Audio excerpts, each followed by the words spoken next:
Assalamualaikum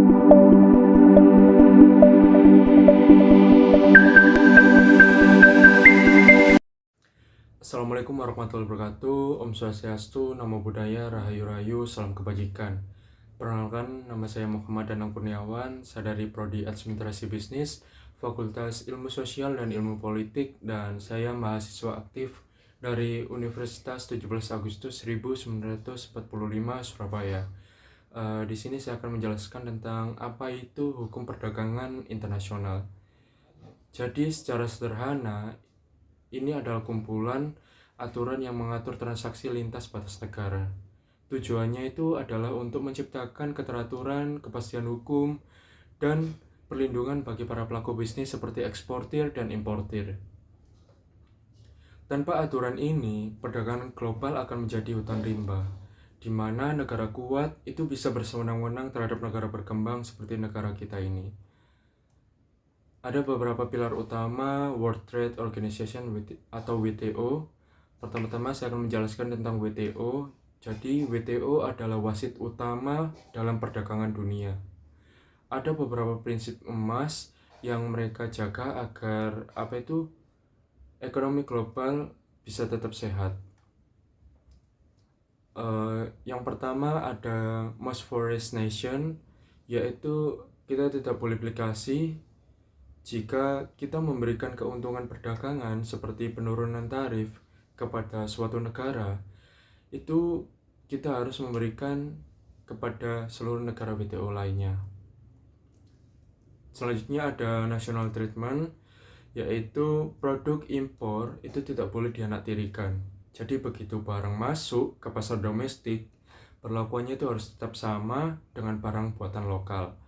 Terus ada transparansi.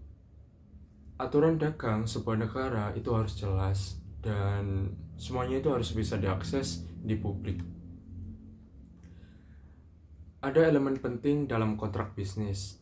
Dalam skala praktis bisnis ke bisnis, ada beberapa hal yang wajib dipahami oleh setiap pengusaha internasional.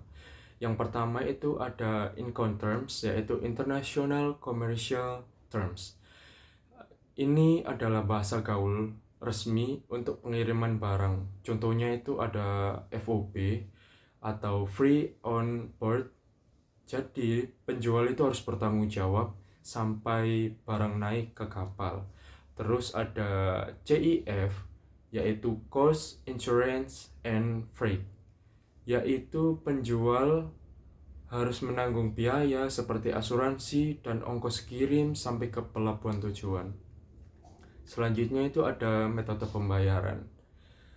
Karena ini melibatkan mata uang dan jarak yang berbeda, metode yang paling umum digunakan adalah letter of credit atau L/C.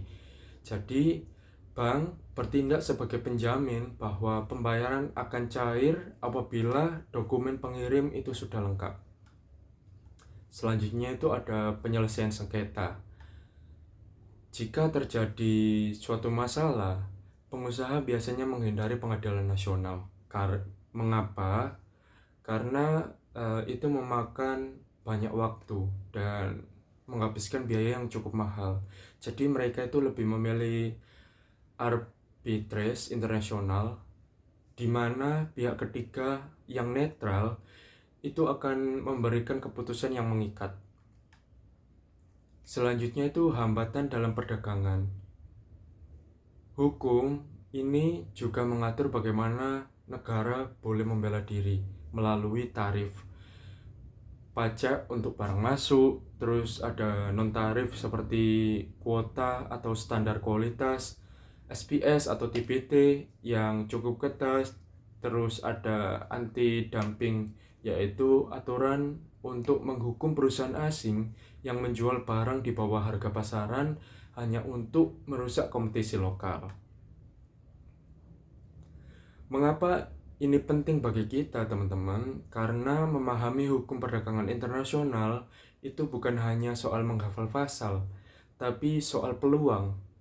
Dengan memahami aturan main global, bisnis lokal itu bisa melakukan ekspansi dengan aman tanpa rasa takut terjebak dalam masalah hukum yang cukup rumit di luar negeri. Intinya adalah perdagangan internasional adalah tentang kepercayaan, dan hukum adalah instrumen yang membangun kepercayaan tersebut.